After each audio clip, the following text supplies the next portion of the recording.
Civic volunteer পুজোর আগে civic ভলেন্টিয়ারদের জন্য খুশির খবর। আবারও সিভিক ভলেন্টিয়ারদের বোনাস বৃদ্ধি হলো। হ্যাঁ, ঠিকই বলেছেন, আবারও সিভিক ভলেন্টিয়ারদের বোনাস বৃদ্ধি হলো। হ্যাঁ, চলুন আজকের ভিডিওর মাধ্যমে দেখে নেওয়া যাক যে সিভিক ভলেন্টিয়ারদের কত টাকা বোনাস বৃদ্ধি হয়েছে এবং এই বাড়তি বোনাস সিভিক ভলেন্টিয়াররা কবে থেকে তাদের ব্যাঙ্ক অ্যাকাউন্টে পেতে চলেছে, সেটাই আজকের ভিডিওর মাধ্যমে দেখতে পাবেন। তার জন্য ভিডিওটি একটু স্কিপ না করে শেষ পর্যন্ত দেখতে থাকুন। আর অবশ্যই আপনি চ্যানেলে নতুন থাকেন তাহলে চ্যানেলটি সাবস্ক্রাইব করে পাশে থাকবেন। আবারও সিভিক ভলেন্টিয়ারদের বোনাস বৃদ্ধি করা হলো। আবারও সিভিকরা পাবে বাড়তি বোনাস। এবার চলুন দেখে নেওয়া যে কবে থেকে সিভিক ভলেন্টিয়ার এই বাড়তি বোনাস পাচ্ছে এবং কত টাকা বোনাস বেড়েছে। সিভিক ভলেন্টিয়ারদের পুজোর বোনাস বৃদ্ধি করার নির্দেশিকা প্রকাশ করল নবান্ন। এবার কলকাতার সঙ্গে জেলার সিভিক ভলেন্টিয়ার কিংবা গ্রামীণ এলাকার ভিলেজ পুলিশের বোনাসের অঙ্কের কোনো ফারাক রইল না। নবান্নের নির্দেশিকা অনুযায়ী 5,300 টাকা থেকে বৃদ্ধি করে সিভিক ভলেন্টিয়ারদের বোনাস করা হচ্ছে 6,000 টাকা।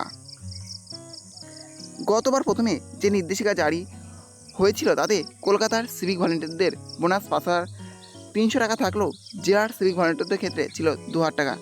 তা নিয়ে বৈষম্যের অভিযোগ করেছিলেন বিরোধী দলনেতা শুভেন্দু অধিকারী। বিরোধী নেতা গোটা বিষয়টিকে পক্ষপাত তুষ্ট বলে অভিযোগ করেছিলেন।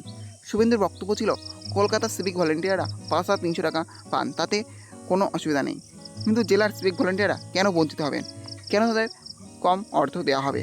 শুভেন্দুর অভিযোগ ছিল, জেলার প্রতি বিমাতৃসুলভ মনোভাব দেখাচ্ছে রাজ্য সরকার।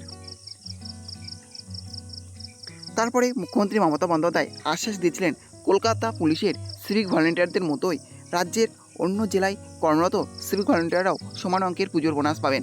মুখ্যমন্ত্রী সমাজ মাধ্যমে লিখেছিলেন, কিছু রাজনৈতিক দল এবং নেতা অসৎ উদ্দেশ্যে কলকাতা পুলিশ এবং রাজ্য পুলিশের মধ্যে বিভেদ তৈরি করতে চাইছে। সেই সঙ্গেই মমতা এও লিখেছিলেন, আমি আশ্বাস দিচ্ছি, পশ্চিমবঙ্গ পুলিশের অধীনে কর্মরত সিভিক ভলেন্টিয়াররাও কলকাতা পুলিশের অধীনে কর্মরত সিভিক ভলেন্টিয়ারদের মতো 5,300 টাকা পুজোর বোনাস পাবেন। চলতি বছরের গোড়ায় বর্ধিত অঙ্ক দিয়েছিল রাজ্য সরকার। এবার প্রথম নির্দেশিকাতেই সবার জন্য সমান টাকা দেওয়ার ঘোষণা করেছে নবান্ন, অর্থাৎ 13% বোনাস বৃদ্ধি পেল সিভিক ভলেন্টিয়ারদের। তাহলে বুঝতে পারলেন, সিভিক ভলেন্টিয়ারদের বোনাস বৃদ্ধি হলো এবং সেটা 5,300 টাকা থেকে বেড়ে হলো 6,000 টাকা, অর্থাৎ একবারে 700 টাকা বোনাস বৃদ্ধি হলো সিভিক ভলেন্টিয়ারদের। এই ছিল আজকের আপডেট। ভিডিওটি ভালো লেগে থাকলে অবশ্যই লাইক, শেয়ার এবং কমেন্ট করবেন এবং এই ধরনের নতুন নতুন ভিডিও সবাইকে পাওয়ার জন্য চ্যানেলটা অবশ্যই সাবস্ক্রাইব করে রাখবেন।